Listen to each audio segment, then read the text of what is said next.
with another video for Married at First Sight. I did miss last week. I had a death in the family, and I'm actually really still dealing with it right now, but don't want to get too far behind, so I'm about to watch this week's episode. I did watch last week's episode, but I didn't make any notes or anything for it because I was really just watching it to keep my mind off of what happened. So you know, green screen this week because one, I have on a green dress and I didn't think that was going to mesh, and two, because like I said, I just didn't want to get too far behind. So everything is all said and done, funeral and all that great jazz. I'm just trying to get back into what is my new normal. So you guys are part of my new normal. So this first segment was a lot. So if I missed anything, I'm sorry. It was a lot, and they went through every couple. So let's start off with Johnny and Bao. I believe last week in the episode that I'm really not reviewing, when Brett and Ryan got married and Jose and Rachel got married, Johnny was unbuttoning Bao's dress. So I guess they started off before then, and his sister had gave them a traditional bed where she made a quilt, or let's just say a quilt with 1,000 children to kind of put them in that place of 1,000 children and 1,000 grandchildren, or 100. Don't get me wrong, it's in 100 something. So they were like, okay, wow. Johnny said that he could feel that, you know, she was uncomfortable. He's comfortable with being affectionate right away, but he wanted to give her things. So she went off, give her time and her space. So she went off and talked to whoever was in the bathroom filming, and took off her makeup, and you know, they laid down, and you know, they were really comfortable with each other. So far so good with Johnny and Bao, in my opinion. Next we had Jose and Rachel. Jose is goofy to me. He's kind of a goofy nerd to me. That's my opinion of him. Forgive me. He was like, what if I just have on a bow tie? But he actually really kept on his bow tie. He didn't just do a bow tie to be a Chippendale dancer, in my opinion. He put on it, and he had on like a t-shirt and some shorts. Come on, baby, take the bow tie off. And that was a cute little gesture, but you really didn't need to leave it on. She was a little apprehensive with him unbuttoning her dress. She didn't want him unbuttoning it too far. She went in and took off her makeup, talked to the people. They were okay. Nothing really stood out to me other than him being goofy with keeping the dang on bow tie on with some shorts and a t-shirt. So next we move on to Mirla and Gil. And y'all know that is not my favorite couple. So, you know, he was telling her that the day was going incredible. He couldn't ask for anything more. You know, they started talking about some of their similarities, and they were talking about both of their. He asked about her father at the wedding, and she said he was tragically killed in 2015. He said, really? Mine too. I was a little bit longer. It was like 21 years since it had passed. And he went on to tell her what happened, which I felt that was a bonding moment. So he told her that how his dad got killed when he was 14. He called 911, and the doctor came out and said, hey, your dad didn't make it. She was like, I don't want to talk about it.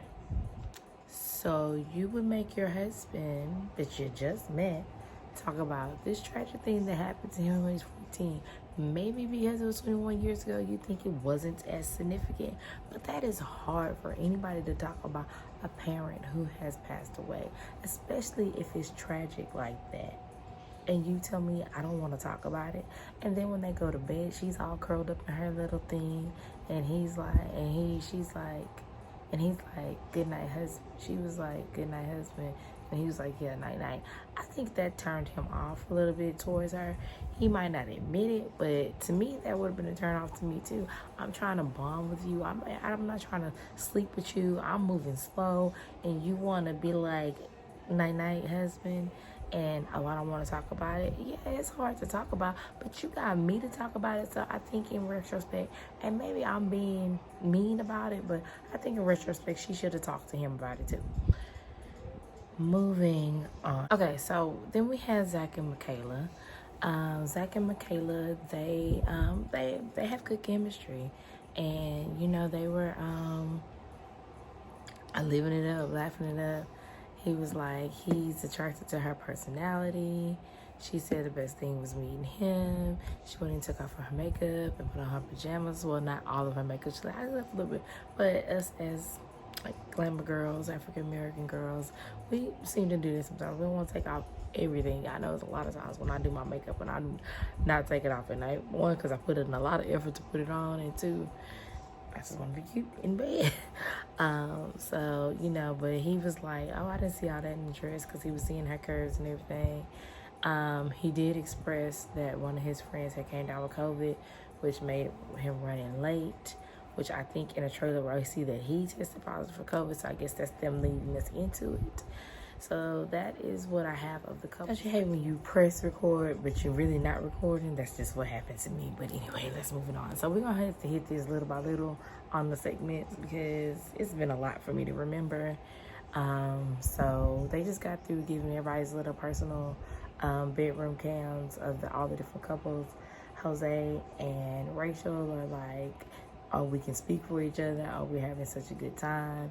Brett and Ryan still pretending like they sleep. Mirla and Gail was like, well, she has great bedside manner.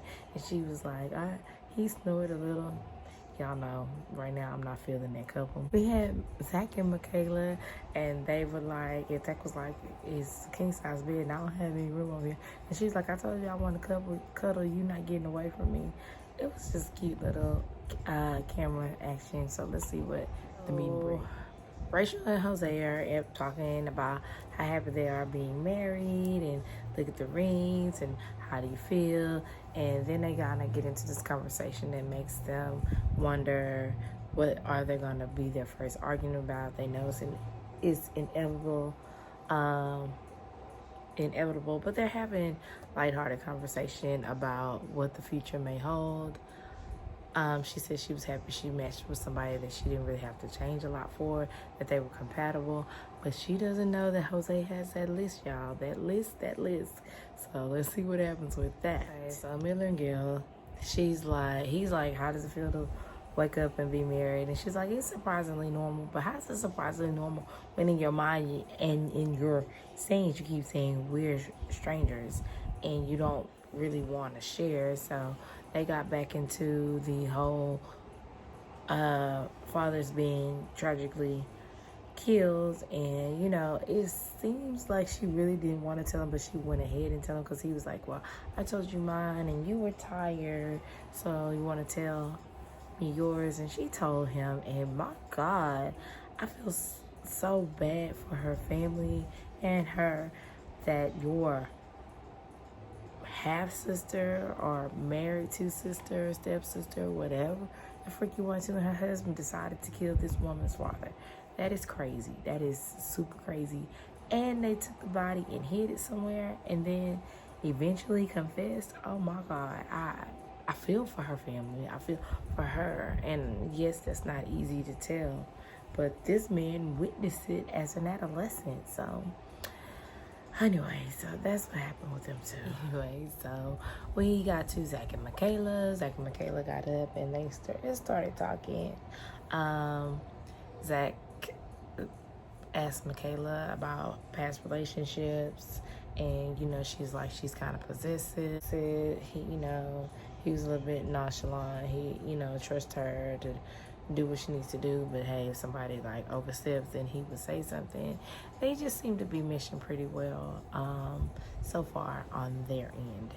Now we're getting to Brett and Ryan. They're just kind of having conversations in bed, and like I said, nothing really is going on this point in time other than trying to get to know one. Now they're meeting with each other's spouses. We're getting somewhere now. We're getting somewhere. So Jose has met up with Rachel's mother and friend, I believe. And they just threw her under the bus, dog, for real, for real.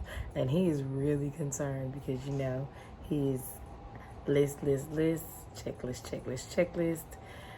Yeah. So first thing they say is, oh, he was like, oh, I like her ambition and that she's really smart.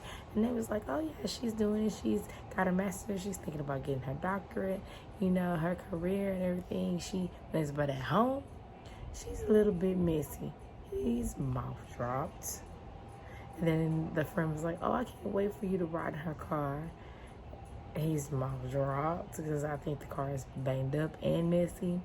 And then the mom was like, then the friend was like, oh, she doesn't really say that she's upset. Listen for her to be like, mental note. And that it was a trigger. And the mom was like, you just got to kind of be gentle with her because she's going to explode. So you can see the worry going in his thing. Okay, so Rachel has met with Jose's family, and they've kind of freaked her out because they were talking about how structured he is financially, and she's not structured financially like that, because she wanted to know about this strict personality that he has, but they only really talked about the financial. And then they showed a clip back to when Dr. Pepper visited him that I must have missed, and he has a board in his house that he writes down all his finances. And ironically enough, he stays in Pearland, which is not far from us. So I wonder if I ran into Jose sometime. Okay, so now Brian and Brett have met with each other's parents or family, and Ryan's family had a lot to tell Brett that he needed to be broke out of his shell. She asked, was she his type of woman? And they were like, no, he usually dates potatoes. And why do they refer to these women as potatoes? I don't know. But basically, they didn't have any substance. They were just pretty to look at. But why would you say potatoes if they were just pretty to look at? Anyway, moving on from that. So she was like, well, she's never had to be someone to bring anybody out of their shell, but there are a lot of traits that she saw that they were matched. So we'll see how that goes. With Mirla and Gil, my non-favorite couple. Gil met with Mirla's brother and two of her friends. His brother was like, try to be intimidating if you ask me, which, you know, those are brothers, so I give him a pass. He said that he didn't have anything to worry about. Her lifestyle, financially, she can take care of herself. She doesn't need a man, so why get married at first sight? Don't know. But she wanted somebody to be with, so all he had to be with his authentic self. And he was like, he didn't have a problem with that. But he said, the brother said, if you didn't have any, if you're true to everything, then you don't have to worry about seeing the bad side of me, which is kind of intimidating, like I said. But I think Gil can handle it, but we'll see. Now, on the other hand, where Mirla was talking to Gil's friends, she just doesn't seem like she wants this. That's just me. Everything that she said, she was like, well, when I don't get any sleep, I'm moody. And I'm just like, okay, well, you can't be like that in a relationship, lady. Come on. And then he was like, they were like how he's a loving puppy, anyone that loves animals. But I don't like animals. They're dirty. They're this, they're that. The woman knows the men have a dog, so I blame that on the experts. Why would you even marry them together? But that's Mirla and Gil's story. Let's move on. Okay, so Zach and Michaela. So Zach met with Michaela's sisters. They let them know that she's always been the protector. They've always been her protector. She's the baby. She might not seem like she needs a protector because she's always had them. So they're entrusting him to protect her, and if he breaks their trust, he may and may not be able to get it back. So on the other hand, when Michaela meets with Zach's family, they let her know that he's very spoiled. They've always taken care of him, they've always protected him, and they're entrusting her to him, but they want to make sure that she's in it for the right reasons and that is for real, which is understandable. So Johnny and Bao. So first Johnny meets with Bao's brothers and a roommate, they tell him about her reaction to his present, which was really, for me, y'all shouldn't have told her that. Y'all shouldn't have told him that. She should have been able to express that she just wasn't a sports person to him without him knowing how upset she was about the present and how she reacted, because that kind of put her in a bad light for him, because it was such a minor thing that inevitably can be worked out. They also let him know that the bar is really high for her, and that he has to come to it. On the other hand, when Bao met with Johnny's people, his mom said that she could call her mom and is looking forward to grandchildren. She asked about his father, and they didn't really tell much about the father, but we already know how he reacted when he called to tell him that he was getting married at first sight. So I guess we can probably get into that later. But that's Bao and Johnny. All the couples have met back up, and they're talking about how their experience was with each other's family members. Zach and Michaela. Zach's father made fun of how he gets jittery and super excited at times, and Michaela's sisters expressed, taking care of her. They discussed that. No big deal. Jose and Rachel discussed her mental notes and talking that out, and then him on finances, where he's worked this hard to get his finances together, so when he did get married, they didn't really have anything to worry about. She didn't seem like she was okay with that, but we will see. We have Brett and Ryan. Ryan was not happy about the way his Ryan described himself, and he was like, that's not that. I don't have something that you gotta pull me out of, it's just layers, and it'll work itself out. And they both agreed. Okay. Bao and Johnny, they talked about Johnny's dad, and Bao wants to help break that barrier. If it means going to California, speaking Vietnamese, whatever the case may be, she wanted to do that. And Johnny just saw her as a loving person, no matter what his brother said. Her brother said he wanted to work it out. And last but not least, we talked with Mirla and Gil. Mirla talked about how his people said that, he gets emotional and loud, and he confirmed that for her. He wanted to talk about finances, that he's not driven by money, and she was not happy about that. She said she grew up extremely poor.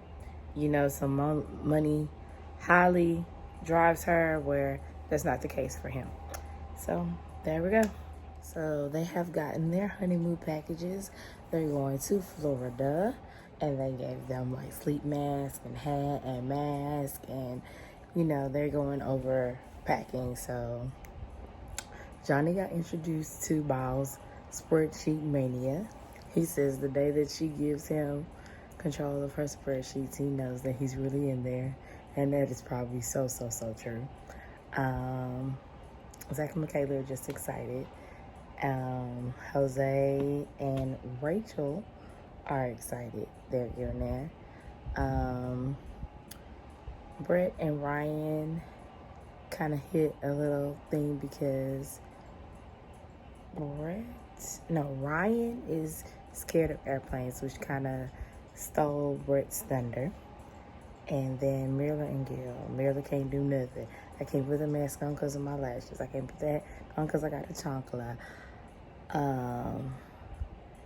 He was like, at one point he was like, what can you do? Oh my God. So y'all know it's not my favorite couple, but hey, so they've arrived in Florida. So they show Jose and Rachel getting to their hotel room. They're appreciative of their hotel room. They like that the flowers are real. They are getting comfortable. Everything's going well. They're starting to learn more about each other. He says that, you know, she asked would he jump out of a plane with her. He was like, yeah, you're my wife. He's like, I'm almost there. He was like, yeah, I promise to do everything. I would do anything with you because you're my wife. I'm just not to where I'll take a bullet for you yet. Which was understandable. I think he could have left that part out, but it is what it is. They move over to Mirla and Gil. Mirla's not happy with the hotel room. She liked the presidential suite where they were. I can't see the ocean from here. My pool looks better than his.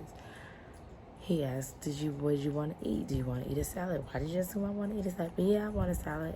They're sitting there eating, and he was like, I can see why we're together. You know, we are good until we're not.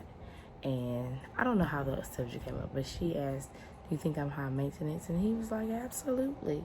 And she had the nerve enough to be offended by that. When you just nitpick this hotel of the honeymoon that you're on that you're not paying for, come on now. Mirla. So, Married at First Sight, Brett and Ryan. Baby, y'all should have showed us some footage of these people on the plane, because he is like utterly disgusted of how she acted on the plane. And she's like totally believe that he was more comfortable flying than she was. Y'all are on two opposite ends of the spectrum right now. And baby, how bad did you act on this plane? And if you knew you was scared of flying, couldn't you have asked production to send y'all by boat, train, whatever? I don't know. Give y'all a staycation, because this man looks very exhausted from however you acted on the plane. And that is a whole conversation for them right now in their hotel room. He need the wine that they drinking, and it's that. So, let's not talk about Mirla. So, Bao and Johnny have this intimate conversation. First she's trying to put him out, talking about, I think you should sleep in another bed because I don't want to keep from sleeping, because I guess because she snores. And he was like, nah, we're not doing that. I want to sleep next to you. I want to get to know you, so let's talk, you know. So they talk, and he asked her what she likes sexually, and he told her, and it was a really interesting but intimate conversation. And then they just kind of went to bed because they were sleepy and they couldn't hold their eyes open anymore. So finally we get to Zach and Michaela. They've gotten to their room. She really likes the room, but Zach is not feeling well. So he decided to get a COVID test. So they're going to sleep in separate beds, and he's supposed to get his COVID test tomorrow. So that's where we end off this week's Married at First Sight. So guys, I hope you enjoyed this video. I know it was kind of dull and not the energy as normal, but one, like I said, I have things going on, and two, my husband came in here and went to sleep. So I hope you guys have a wonderful day. I'll see you next week.